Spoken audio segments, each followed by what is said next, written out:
अध्याय 1 कुरुक्षेत्र के युद्ध स्थल में सैन्य निरीक्षण। धृतराष्ट्र ने कहा, हे संजय, धर्मभूमि कुरुक्षेत्र में युद्ध की इच्छा से एकत्र हुए मेरे तथा पांडु के पुत्रों ने क्या किया?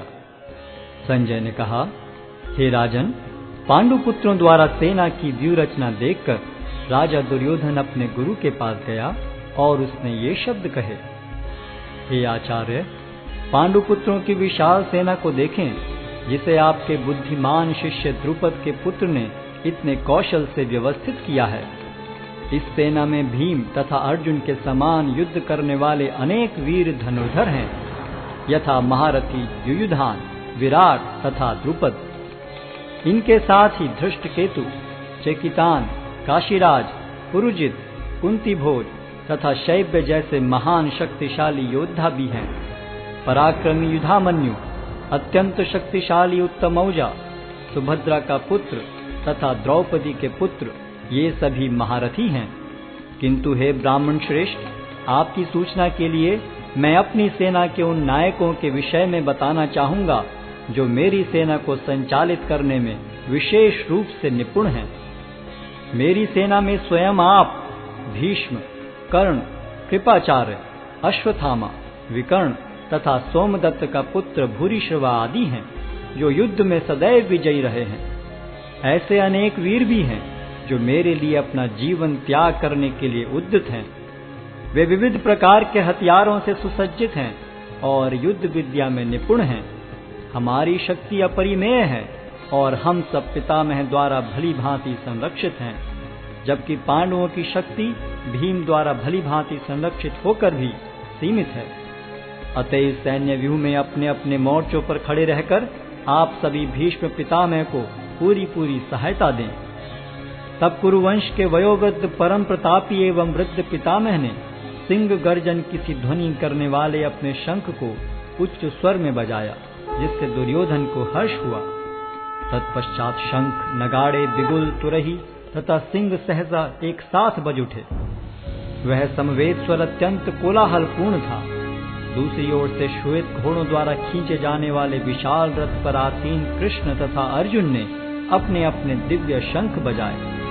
भगवान कृष्ण ने अपना पांचजन्य शंख बजाया, अर्जुन ने देवदत्त शंख तथा अति भौजी एवं अति मानवीय कार्य करने वाले भीम ने पौंड्र नामक भयंकर शंख बजाया।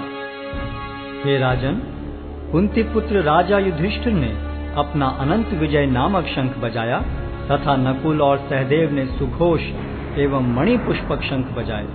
महान धनुर्धर काशीराज, परम योद्धा शिखंडी, धृष्टद्युम्न, विराट, अजय सात्यकी, द्रुपद, द्रौपदी के पुत्र तथा सुभद्रा के महाबाहु पुत्र आदि सबों ने अपने अपने शंख बजाए। इन विभिन्न शंखों की ध्वनि कोलाहल पूर्ण बन गई, जो आकाश तथा पृथ्वी को शब्दायमान करती हुई धृतराष्ट्र के पुत्रों के हृदय को विदीर्ण करने लगी। उस समय हनुमान से अंकित ध्वजा लगे रथ पर आसीन पांडु पुत्र अर्जुन अपना धनुष उठाकर तीर चलाने के लिए उद्यत हुआ। हे राजन, धृतराष्ट्र के पुत्रों को व्यूह में खड़ा देखकर अर्जुन ने श्री कृष्ण से ये वचन कहे। अर्जुन ने कहा, हे अच्युत, कृपा करके मेरा रथ दोनों सेनाओं के बीच ले चलें, जिससे मैं यहाँ उपस्थित युद्ध की अभिलाषा रखने वालों को और शस्त्रों की इस महान परीक्षा में जिनसे मुझे संघर्ष करना है उन्हें देख सकूं। मुझे उन लोगों को देखने दीजिए जो यहाँ पर धृतराष्ट्र के दुर्बुद्धि पुत्र दुर्योधन को प्रसन्न करने की इच्छा से लड़ने के लिए आए हुए हैं।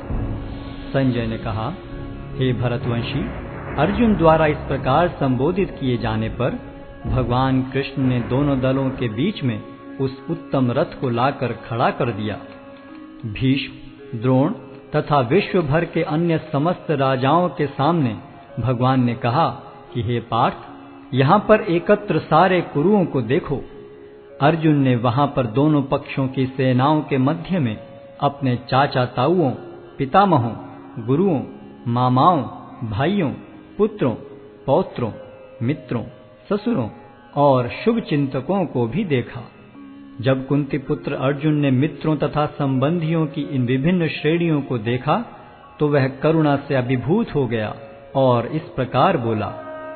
अर्जुन ने कहा, हे कृष्ण, इस प्रकार युद्ध की इच्छा रखने वाले अपने मित्रों तथा संबंधियों को अपने समक्ष उपस्थित देखकर मेरे शरीर के अंग कांप रहे हैं और मेरा मुख सूखा जा रहा है। मेरा सारा शरीर कांप रहा है, मेरे रोंगटे खड़े हो रहे हैं, मेरा गांडीव धनुष मेरे हाथ से सरक रहा है और मेरी त्वचा जल रही है। मैं यहाँ अब और अधिक खड़ा रहने में असमर्थ हूँ।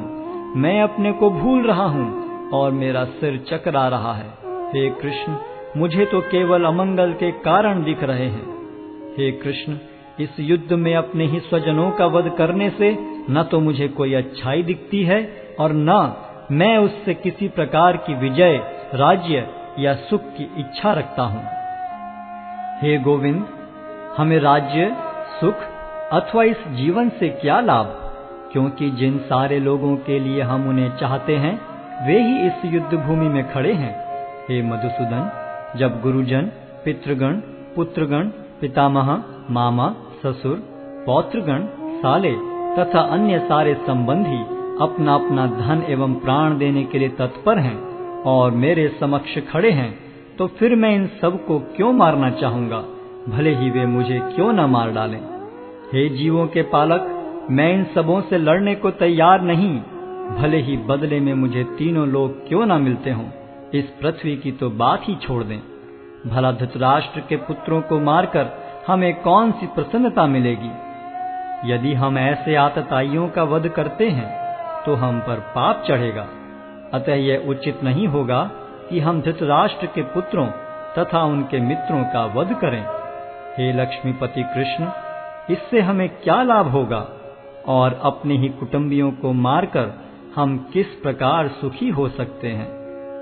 हे जनार्दन, यद्यपि लोक से अभिभूत चित्त वाले ये लोग अपने परिवार को मारने या अपने मित्रों से द्रोह करने में कोई दोष नहीं देखते, किंतु हम लोग जो परिवार के विनष्ट करने में अपराध देख सकते हैं, ऐसे पाप कर्मों में क्यों प्रवृत्त हों।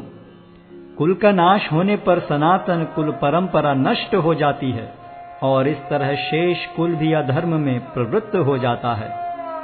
हे कृष्ण, जब कुल में अधर्म प्रमुख हो जाता है तो कुल की स्त्रियां दूषित हो जाती हैं और स्त्रीत्व के पतन से हे वृष्णिवंशी अवांछित संतानें उत्पन्न होती हैं। अवांछित संतानों की वृद्धि से निश्चय ही परिवार के लिए तथा पारिवारिक परंपरा को विनष्ट करने वालों के लिए नारकीय जीवन उत्पन्न होता है। ऐसे पतित कुलों के पुरखे गिर जाते हैं, क्योंकि उन्हें जल तथा पिंडदान देने की क्रियाएं समाप्त हो जाती हैं। जो लोग कुल परंपरा को विनष्ट करते हैं और इस तरह अवांछित संतानों को जन्म देते हैं, उनके दुष्कर्मों से समस्त प्रकार की सामुदायिक योजनाएं तथा पारिवारिक कल्याण कार्य विनष्ट हो जाते हैं। हे प्रजापालक कृष्ण, मैंने गुरु परंपरा से सुना है कि जो लोग कुल धर्म का विनाश करते हैं वे सदैव नरक में वास करते हैं। ओहो, कितने आश्चर्य की बात है कि हम सब जघन्य पाप कर्म करने के लिए उद्यत हो रहे हैं। राज्य सुख भोगने की इच्छा से प्रेरित होकर हम अपने ही संबंधियों को मारने पर तुले हैं। यदि शस्त्रधारी धृतराष्ट्र के पुत्र मुझ निहत्थे तथा रणभूमि में प्रतिरोध न करने वाले को मारें तो यह मेरे लिए श्रेयस्कर होगा। संजय ने कहा, युद्ध भूमि में इस प्रकार कहकर अर्जुन ने अपना धनुष तथा बाण एक ओर रख दिया और शोक संतप्त चित्त से रथ के आसन पर बैठ गया।